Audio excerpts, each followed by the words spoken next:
Welcome to Not Milk Never Milk. Subscribe if you're lactose intolerant. In this video, I will explain how to use an etc. card in Japan. An etc. card is your key to automatic toll payments on Japan's expressways, making your journey smoother. You'll need both the card and an in-car etc. device. Many rental car companies offer etc. card rentals, which is very convenient for visitors.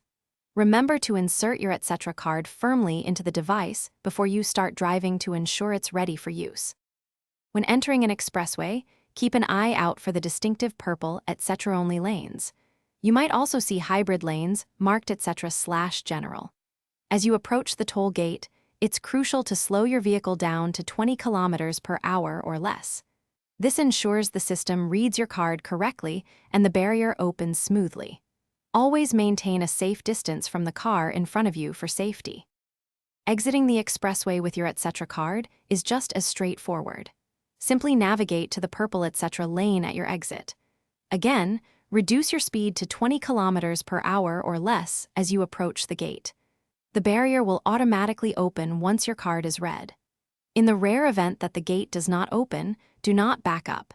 Instead, use the intercom provided at the lane to speak with staff for assistance. Using an etc. card offers several fantastic benefits. It saves you valuable time by eliminating the need to stop and pay manually at every toll booth. You can also take advantage of exclusive etc. discounts, such as those for late-night travel or holidays.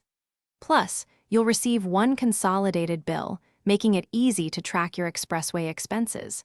For extensive travel, consider an expressway pass, which offers unlimited regional use for a set period. Thanks for watching. If this was helpful, leave a like and consider subscribing. See you next time.